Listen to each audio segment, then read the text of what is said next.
Good morning po, ASEC Albert Domingo, ang spokesperson po ng DOH. Dr. Albert, ano ho ba ang inyong specialization? Hi, good morning Manong Ted, DJ Chacha. Ako po ay isang health systems and public policy practitioner. Sa madaling salita ako, public health po. Public health. Ayun. Public Opo. health is a public trust. Ba, ayos.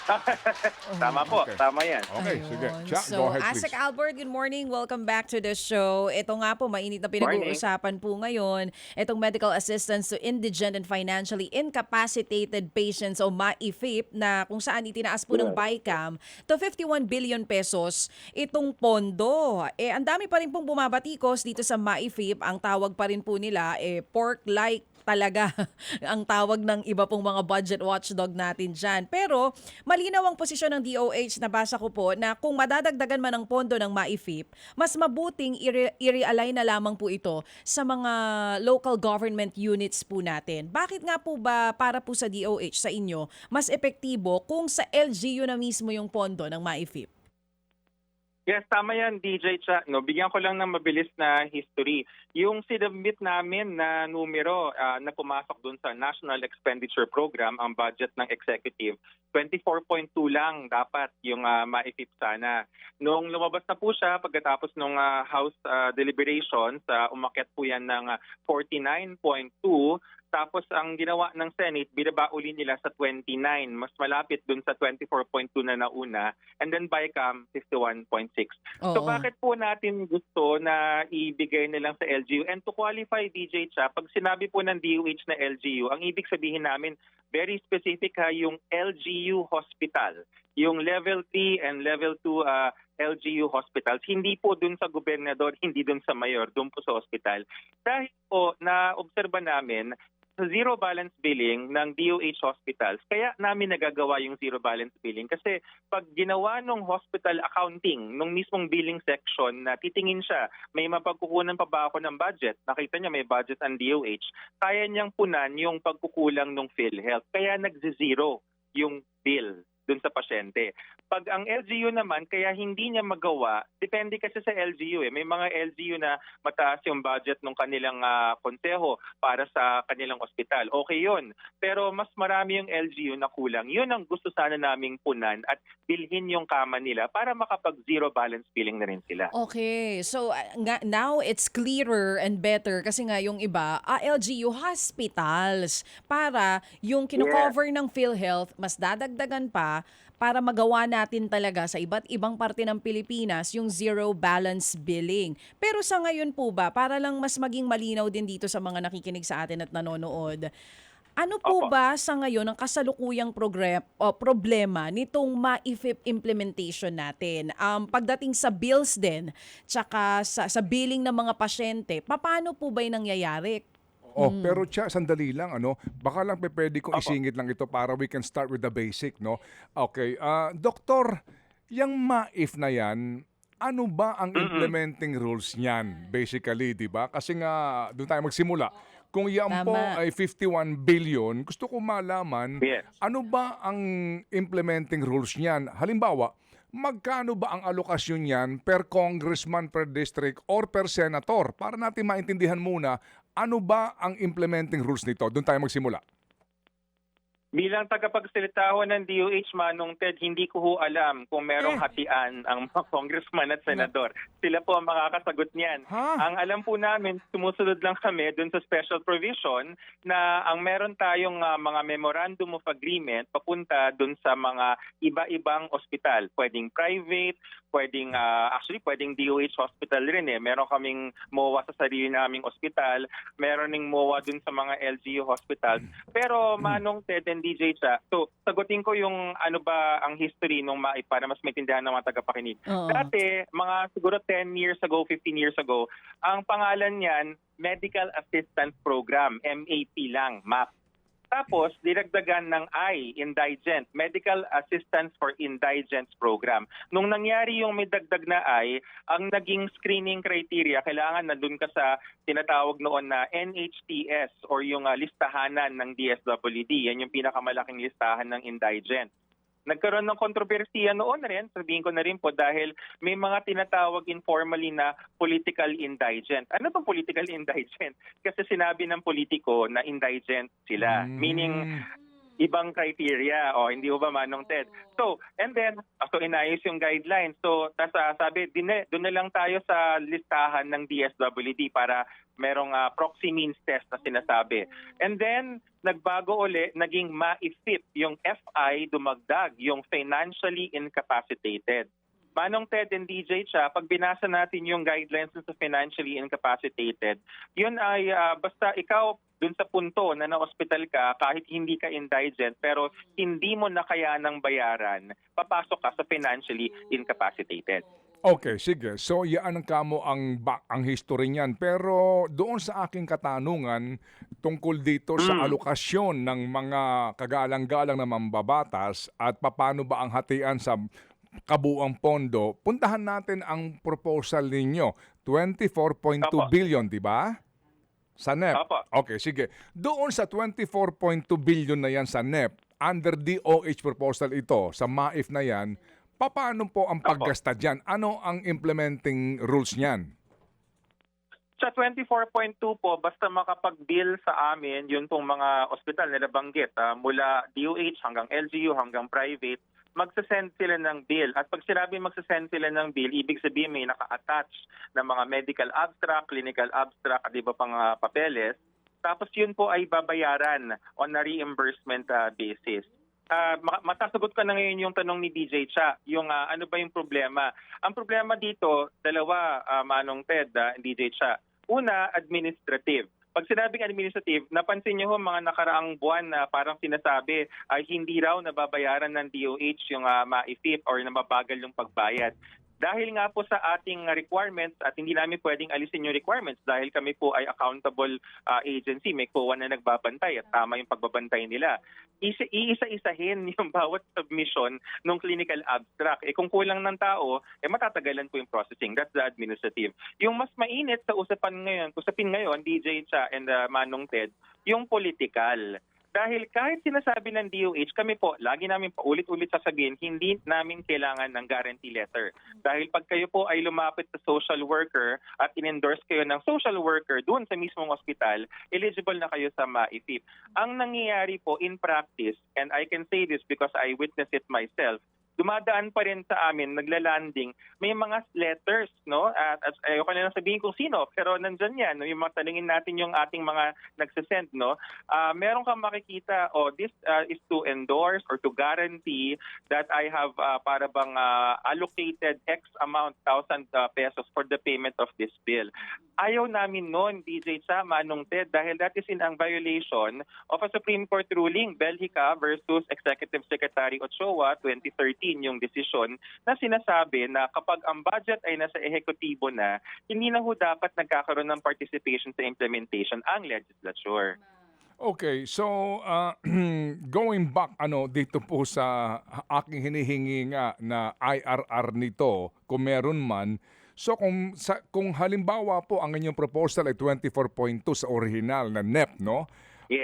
Kung yan po inaprubahan, the bulk of the budget will be under the sole supervision of the OH. Hindi kayo nagbibigay sa bawat hospital halimbawa ng alokasyon, heart center, NKTIs, under the OH hospitals na mga regional hospitals ninyo. Paano po ba yan? Paano ho yung disbursement nito? Siguro, Manong Ted, ang tinatanong mo is yung allocation framework, hindi ko ba? Opo, oo. Yun. Opo. Ang nangyayari po sa amin kapag nagkakaroon ng first come, first serve. So kapag merong ospital na mas mabilis mag-bill or mas marami ang pasyente, siya po yung mas nauunang kumain dun sa budget. Kaya isa rin yung difficulty dun sa tanong ni DJ Cha, no? Sa difficulty rin kasi nung MAIFIP as it is currently implemented, parang nagkataon na kung mabilis mag-process ng papel yung isang ospital, nauuna siyang mabayaran. Yun namang kabilang ospital na siguro for various reasons hindi siya makapag-process ng papel pero mas marami siyang pasyente na nangangailangan, hindi siya natutugunan, lalo na kapag naubos na yung budget. So yan yung mga administrative na mga problema. Kaninong disposisyon yung ospital, I mean, yung pasyenteng makakatanggap ng benepisyo dito sa MAIF na ito? Who will decide? Basta ho sila ay na-endorse ng isang social worker dun po sa point of care, meaning sa ospital, at na-evaluate na sila talaga ay mahirap or financially incapacitated, may documentation, sinasubmit na ho yung papel. So lahat ho ng papel na sinasubmit, basta may available na budget, ay babayaran. Okay, sige. So, kumbaga, ang proseso para masiguro na talagang deserving yung pasyente ay manggagaling sa social worker na mag-aaral doon sa kanyang social status. Ano po? Okay. Tama po, may Okay. case study po yan. Okay. Pero assuming nga po na ito lang yung pagbibigyan na budget dito ng Kongreso, yung original ninyo, ang ospital na merong ang DOH na nag-allocate ng MAIF fund sa isang ospital, ganun ba yan? Do you allocate specific specific amount o wala? Hindi ho kami nakaka-allocate, Manong Ted, dahil reimbursement basis po. Okay, sige, Hindi ho okay. pwedeng mag-front load. Sige, Opo. sige. So kung pero ho dito po na NEP original po ito, yung sino man pong politiko o nasa gobyerno pwede pong mag-endorse sa ospital na i-charge yung kanyang bill sa MAIF. Pinapayagan po ninyo yon. Kahit sino po, kahit hindi politiko, kahit yung mismong pamilya, marami rin hong kung dumidiretso dun sa social worker. Hindi po, tinatanggap po natin yun. hindi, Doc. Klaro na po yun, Doc. Klaro na po yun na ang tunay na implementasyon nito, Cha, ay yung endorsement na nanggagaling sa social worker. Yan po yan, ideal. Pero pwede pong pwedeng ang isang opisyal ng gobyerno ay mag-endorse ng pasyente na kahit na hindi dumaan doon sa social worker, pagbibigyan pa rin po ng pondo under MAIF kasi nga ito po endorsement ng isang halimbawa senador o congressman. Tatanggapin namin, Manong Ted, yung endorsement, pero kailangan pa rin po siyang tignan ng social worker. Meron pa rin pong evaluation kasi kasama po yun dun sa criteria. Bale, ang requirement po is the social worker's endorsement. Tapos kung nagkakataon na may pumapatong na endorsement mula sa politiko, yun po ay kailangan pa rin isubject sa social worker's evaluation. Okay, pero hindi ho naman din po lahat ilagay na natin sa tamang konteksto ito, Cha. Opo, may mga middle income earners, no? Opo, na bagamat may sarili pong kita, talagang hindi sapat ang savings nila para po sa pangangailangan medikal ng kanilang pamilya. Opo. Kapag ho ganon, meron bang pagkakataon na hindi pumapayag yung social worker kasi nga may income naman yung pamilya, o kapag talaga mayroong endorsement letter yung senador, walang choice talaga para pagbigyan yung humihingi po ng MAIF? Natumbok mo, Manong Ted, yan po yung difficulty dun sa FI. Hindi ko ba sinabi ko kanina yung history? Dati kasi MAP, naging MAIF, naging MAIFIP. Yung I, walang problema, napakalinaw. Kailangan talaga makita na mahirap ka. Pero paano natin ma-determine yung financially incapacitated? Kahit meron naman ho tayong AO, na search ko yan sa online, yung MAIFIP AO, yung wordings ng financially incapacitated are very flexible. There are good points, Manong Ted, there are also bad points. Ang good point is, meron naman ho talagang middle class na hirap magpatunay na siya ay mahirap dahil nakakotse, nakatira sa subdivision, pero hindi naman niya sa palakasan, nagkataon lang talaga na nawalan ng trabaho, etc. FI yon, financially incapacitated. Pero ang subject to abuse, I have not seen personal cases po, no, pero alam ko na theoretically nangyayari yan. Baka may nangyari, baka may alam po kayo. Pero ito yung mga FI na parang mapapakamot ka nilang sa ulo na parang, teka muna, bakit ka nagpa-admit sa large private room? Tapos biglang ibibill mo to financial incapacity. So parang kaya ako natatawa, Manong Ted, sarcastic yung tawa kasi sabi mo financially incapacitated ka, bakit nung nagpa-check-in ka, nagpa-admit ka sa hospital at inalok ka ng kwarto, ang pinili mo is malaking kwarto. Alam mo namang hindi mo kakayanin. During the last hearing ng Senado tungkol sa kontrobersya nga dito sa PhilHealth fund na tinanggalan po ng subsidy ng 60 billion, naalala mo, humarap doon si Secretary Erbosa sa mga senador at ito ho yun, nabanggit nga niya na may mga natatanggap kayo na mga ito nga na mga reimbursement o pagpopondo sa pangangailangan pang ospital ng ilang pamilya na nasa suite pa nga daw po pero binayaran pa rin daw eh. Yun ang sinasabi ni Yan po. Secretary Erbose. Yes, yan din po yung sinasabi ko, Manong Ted. Kasi nga po, ang financially incapacitated, kaya nga po, papunta na tayo kung bakit pinapalo-kalo namin idiretso na lang sa LGU Hospital na basic accommodation para wala nang tanungan. Kasi bakit yung mga nasa suite, bakit yung mga nasa large private, kinakarga sa financially incapacitated? Na dapat ang pananaw ng DOH, kung talagang seryoso tayo na ito ay para sa ating mga kababayan na nangangailangan, dapat sa basic accommodation, ginagamit yan. Oo, naiintindihan po namin kasi binabanggit nyo nga po medyo flexible yung wordings nung financially incapacitated. Yeah. Doon po sa AO ng MAIFIP. Isa-isahin lang po natin, medyo marami akong tanong doon sa mga nabanggit nyo kay Manong Ted kanina. Tama po ba yung narinig ko? Doon sa MAIFIP budget, paglabas po niyan, pagdating sa DOH, hindi properly allocated yung funds to all the hospitals kasi kung sino yung hospital na mabilis ang billing, yun po yung unang nababayaran. That's number 1. Tama po yun, Asik Albert? Opo. Procedurally, sabihin na lang natin na parang equal lang, no? Parang ilan ba ang ospital? Hindi ko alam yung total universe, but sa DOH, 78 hospitals yan. Oo. So, parang mag-a-add pa tayo ng LGU eh. So, parang isipin nyo, and ako, DJ Cha, bilang isang, kasi nga, tinanong ako ng specialization ni Manong Ted, Health Systems and Public Policy. Sanay akong nagka-crunch ng numbers eh. Oo. Napapakamot kami ako ng ulo kasi pare-pareho. Dapat yung ibang ospital na mas nangangailangan, mas mataas, yung ibang mas maliit na ospital, mas mababa. Oo. Pero dahil nga hindi kami gumagamit ng allocation framework para hindi kami masabihan na nagiging favorite, ginagawa naming equal. Tapos ang nagiging rule na lang is kapag may dumating na bill, bayaran ka agad. Okay. Pero sinisiguro nyo pa rin na equally allocated itong MAIFIP budget. Yes, at the start. Oo. Doon po sa mga nabanggit ninyo na guarantee letters sa ibinibigay halimbawa ng mga politiko natin, curious ako, magkano yung pinakamalaki na po pwede nilang i-request? Kasi nabanggit nyo merong X amount, 'di ba? May amount mismo na nakalagay doon galing po sa mga politiko natin. Hanggang saan? May threshold po ba 'yon? Ang diretsahang sagot dyan, DJ Cha, Manong Ted, sa guidelines at maski pag tinignan mo dun sa pinakabatas sa General Appropriations Act, wala talagang ceiling ang MAIFIP. Ang nag-i-impose ng ceiling, itong si SecTed, ay mahigpit yan. Sasabihin niya, pag nagbayad tayo ng napakalaki, mas konting tao yung matutulungan natin. So as a matter of discretion, dahil meron naman siyang discretion dahil dun sa guidelines, ang sinasabi ng secretary, malaki na yung 100. Saka depende talaga yan kung titignan. Pag nakita ni Sec na nasa private, hindi niya tinataasan yung para bang yung amount. Dahil sasabihin nga ng Secretary of Health, teka muna, di ba para sa indigents to?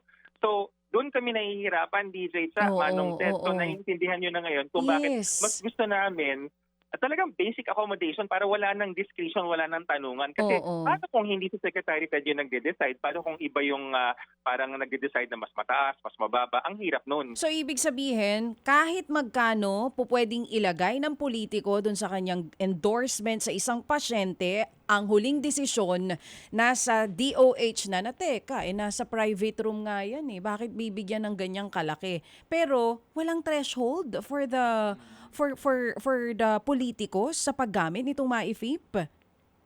Una sa lahat, hindi sila dapat nagre-recommend ng amount. They should not even be guaranteeing. Yun nga yung issue dun sa Bellica versus Ochoa. Oh, pero wait, Asek, tanong lang. Sabi mo, hindi dapat sila naglalagay ng amount. But all of the endorsement letters, may nakalagay na specific amount?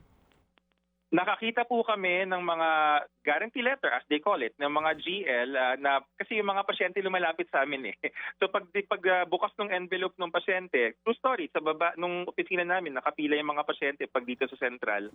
Meron mga dalang envelope yan. Pag bukas mo, from this so-and-so Kong or Senator, parang nakalagay, please, para bang pay this certain amount. Sometimes, DJ Cha, Manong Ted, pag nakita naman namin in our evaluation at titignan namin yung case study ng social worker na deserving more than 10,000, for example, bibigyan namin ng more than 10,000 because, again, in legal terms, ang execution ng budget is nasa executive.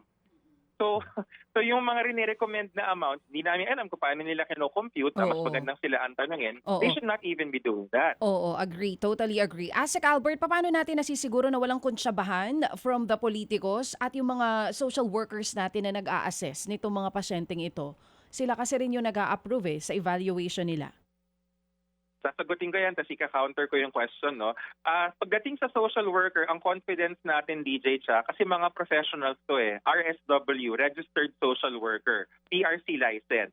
Kapag sila ay nasisante at hindi sumunod doon sa mga pinag-aralan nila at pinaglisensyahan, nag-board exam sila, lagot sila. So parang ano yan parang you cannot assure that all 100% doctors are honest, but most, if not majority or an overwhelming number are. But there are bad eggs at hahabulin sila ng Board of Medicine. So ito, hahabulin sila ng Board of Social Work. Ngayon, DJ Sa, ang counter question ko na magandang pag-usapan natin, paano natin ma-assure na walang konsaban dun sa mga masasamang politiko at mga private hospital? Yes. Mhm. Oo, well, paano? Mga Oo. private hospital sa gustong kumita ng malaki through MAIFIP. Yes. Linawin ko, alam ko on-air ako. Hindi ko huli na lahat ng politiko. Sinasabi ko lang po yung masasamang politiko. Pero- Kasi may bumati ko sa akin Oo. Bato-bato sa langit, ang samaan, wag magagalit. Asek Albert, i-counter ko rin yung question ninyo na paano tayo nakakasiguro na walang kontrabahan sa politiko at dun sa mga pribadong ospital kung meron man na gustong kumita pa dun sa MAIFIP. Pero may mga nagsasabi na yung tagal nung bayad din ng MAIFIP sa mga hospitals. Dito po ba sa 2026 budget natin, kasama na po yung karagdagang pondo para dun sa mga additional manpower natin para ma-check yung evaluation nitong mga pasyente natin? Magdadagdag po ba tayo ng mga tauhan? DJ Cha, I love your question dahil dun sa BICAM nung Saturday, kaming lahat nakikinig napanood kami mga 6 to 8 p.m. yung Sabado yun May nakalimutan ko na kung sino pero meron pong mambabatas na nagsabi na bakit daw pinanukala ng DOH na taasan yung admin cost. Yan po yung sinasabi niya, yung admin cost. At kung di ako nagkakamali, humingi kami ng I think 2 or 3% thereabouts. At sabi nila, dapat hanggang 1% lang. Meron pang medyo nalungkot kami kasi para bang nagpahaging na bakit humihingi na mas malaking admin cost, anong gagawin ng DOH yan? Alam niyo po, kung makakasagot lang kami ang sagot doon, kasi nga po nababagalan ang processing, diba? Kami nga ho'y ginigrill ng mga mambabatas, bakit daw hindi nakakabayad on time? Kasi hindi kami makahire ng mga job order na yun sana yung magbabasa ng mga clinical abstract, magpo-process ng mga disbursement vouchers para mas mabilis yung processing ng MAIFIP. Oo, ito mga admins na ito, ano specifically ang trabaho nito? Mga nurses ba ito? Clinical doctors? Ano sila? Yung idadagdag ninyo? Yes, typically DJ Cha, may medical background. Kung hindi general practitioner, baka nurse. Kasi kailangan marunong sila magbasa ng medical terminology. Dahil Oo. maglalanding yung request for reimbursement. Ang skill set niyan, dapat nakakaintindi sila ng disbursement vouchers. So may alam ng basic government accounting processes. Matuturuan naman yun. Oo. Tapos na mas importante, dapat binabasa nila yung mga chart kung totoong pasyente ba to o nagbobolahan tayo na. Kasi titingnan mo sabi hypertension pero yung gamot salbutamol. Oo. Doktor na makakaintindi nun o kaya nurse kasi Oo. ang salbutamol para sa hika, hindi para sa high blood. So nurses po ang i-add natin para mas mapabilis yung pagbabayad ng DOH sa mga ospital for MAIFIP. Ngayon po ilan itong mga tumitingin no mga evaluation ng mga pasyente natin na gustong magpatulong sa MAIFIP? May numbers po ba tayo? Hindi ko hawak yung exact DJ siya, pero I can give you a picture. Depende sa rehiyon. Bakit? Sa Metro Manila, Center for Health Development, dahil di hamak na mas maraming ospital sa Metro Manila, so mas marami po ang kanilang mga processor pagdating sa MAIFIP. Pero kung ano pa yung mga malalaking rehiyon na maraming ospital, Region 4A, ang Calabarzon, saka Region 3, Central Luzon. Pero yung mga ibang rehiyon, pagka konti lang naman yung ospital, konti lang rin yung kanilang processors. Okay. So dito po sa pinag-usapan nga natin ng mga endorsement ng mga politiko na ito na kaninyo ay yung iba po yung dapat ay dumaan sa mga social workers natin. Pero sa punto po ng from 24.2 billion na itaas ng 49.2 at ngayon nga po 51 billion sa BICAM version na, hindi kaya kapag talagang may alokasyon per senator or per congressman yung MAIF na yan, walang sino mang pwedeng kumwestiyon dyan. Kasi sa kanya yun eh. Kumbaga, yun ang kanyang alokasyon sa kanyang opisina na kahit na sino ang bigyan ko ng aking guarantee letter, kahit na anong halaga niyan, wala sino man ang pwedeng komisyon kung hindi releasean ito ng pondo. Manong Ted, kayo po nagtatanong yan ha. Pero hindi ko po masasagot. Kaya nga po ang panukala ng DOH is magkalinawan na lang tayo na magkaroon ng porsento na diretso papunta doon sa mga LGU hospitals. Kasi pag ganon, parang similar to your question, pag nalagay sa batas yun, then walang makaka-question kung ano yung ibibigay doon sa LGU hospital na pwede niyang gamitin ng walang political interference. Kasi makikita doon sa batas mismo na X% or X amount will go straight to the hospital. Ba't pa kailangan pa ng MAIF na ito? Hindi ba pwedeng ito ilaan na lamang sa PhilHealth? As in, ibigay sa PhilHealth na sa ganun, ang PhilHealth na madagdagan sila ng kanilang pera sa dami ng reklamo. Sa totoo lang, sir, no, ang kagaya halimbawa, no, nakausap kong doktor over the weekend, nag-a-announce ang PhilHealth daw ng mga programa, yung pala wala pang koordinasyon sa ospital o maging sa mga doktor. Kaya pag dumating doon yung pasyente, hindi, sabi ng PhilHealth, sakop na ito. Pero hindi daw alam ng ospital, announce ng announce. And then, kagaya po ng isa kong kakilalang pasyente, hindi pa nakakaabot ng 24 hours yung confinement niya, kaya hindi daw sakop ng PhilHealth. Alam niyo yun, ang daming reklamo sa PhilHealth na ito, ba't di ho natin dagdagan na lang yung pondo, itong 51 billion ilagay sa PhilHealth? Manong Ted, yun hubang dagdag pondo ang makakaayos sa reklamo laban sa PhilHealth. Yan po yung tinitingnan ng DOH. Alam nyo, ang pangarap nating lahat is tinatawag na single payer system, isang tagabayad. At yun po ang PhilHealth. Ngunit alam po natin na depende rin kasi yan sa pamamalakad ng PhilHealth. Mabuti na lamang po sa ngayon ay nagkaroon na ng kaayusan under Dr. Edwin Mercado. Bumilis ang turnaround time, bumaba na to less than 20 days na babayaran sila. Ang mga case rates, ang mga Z-benefit packages, pinagtataasan yung mga amount. Sabi kasi ni Pangulo, itaas yun. So ginawa ng board, shared by the Secretary of Health, Herbosa, and kasama si Doc Edwin Mercado dun sa board, pinagtataasan namin. Pero Manong Ted, it takes time kasi to do this. Saka, ang napansin namin sa bansang Singapore halimbawa, kapag ang health insurance company or health insurance agency ng gobyerno ay may kakompetisyon, nagkakaroon sila ng motivation na pagandahin ang kanilang serbisyo, pagandahin ang benepisyo. Kasi pag alam nila na sila lang ang maaasahan, nagkakaroon ng tamaran. Alam natin kung gaano katagal bago tinaas yung case rate. Nabulabog yung PhilHealth dahil nga dun sa nangyari. Sinatal ng Supreme Court, mali yun. No? Hindi na namin kina-question, mali yung nangyari. Pero nabulabog sila. At lalo na ngayon, na malakas yung pressure dahil ang init ng usapin sa MAIFIP, tumataas ngayon yung pressure sa PhilHealth na mag-perform na maayos. So, ganun yung nangyayari, Manong Ted. Kaya siguro yung MAIFIP ay nandyan. Pero ang DOH disagree na dapat nakadepend tayo sa MAIFIP. Hindi dapat. Agree kami na ang main is PhilHealth. Sige po. So ngayon po, para ho natin maiklaro ito kasi meron kaming kakapanayamin din mamaya na tutol talaga dito nga sa medical port na ito kung tawagin.